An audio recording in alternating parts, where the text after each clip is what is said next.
আচ্ছা ভাই, আমরা গরিব মানুষের টাকা কেন মেরে খাবো? এটা কি হয়? কেন আমরা গরিব মানুষের টাকা মেরে খাবো? বড় লোকের টাকা কখনো মারা যায় না, কারণ বড় লোকের টাকা মারা খাইলে সে প্রশাসন বা বিভিন্ন সেক্টর দিয়ে আপনার উপর বাস দিবে। তাই কোনো ক্ষমতা নাই, তার টাকা মারা খাওয়া যায়। আচ্ছা আচ্ছা ভাই, তাহলে আপনার কি খুব শখ আপনি গরিবের টাকা মাইরা খাইবেন? চিন্তা আছে পুরা উপমহাদেশে সব গরিবের টাকা আত্মসাৎ করে আমি বিলিয়নিয়ার হবো।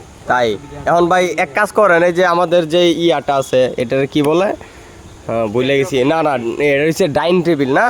তো এই ডাইনিং টেবিলটা খুব সুন্দর হয়েছে, তো এটার মধ্যে 8টা চা আনতে বলেন, এক কফি মানে এক কাপ কফি আনতে বলেন, আমরা খাইয়া তারপরে গরিব মানুষের টিয়া মাইরা খাবো না। দেখেন এই ব্রিজটা কইরা দিছি আমি, কত সুন্দর টানা ব্রিজ।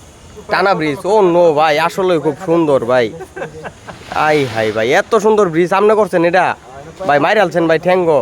এই জায়গাটা মনে আপনারই? হ্যাঁ ভাই, আচ্ছা আচ্ছা। আই হাই রে ভাই, এত সুন্দর জায়গা আপনি কেমনে বানাইলেন মিয়া? বাবা, রাস্তাঘাটের যে অবস্থা ভাই। এই যে একটা বাসা, এই বাসার মালিক কি ভাই? আপনি তো মনে হয়। ভবিষ্যতে হইলে তুই তো না ভাই, নগদ। প্রাগৈতিহাসিক যুগে, এটা 30,000 বছর আগে আসছিলাম, এখন আবার নতুন করে আবার হইতে হবে। আচ্ছা আচ্ছা, ধন্যবাদ। দেখতে পাচ্ছেন আমাদের আকাশের অবস্থা আজকে খুব খারাপ, আজকে মনে হয় ঝড় তুফান হওয়ার কথা। রুহুল, তুমি কিছু বললে বলো। না, আমার এই বিষয়ে আমার ছোট বড় ভাই যেটা বলছে সেটার অতিরিক্ত আমি কিছু বলতে চাই না। আচ্ছা, ধন্যবাদ, অসংখ্য ধন্যবাদ।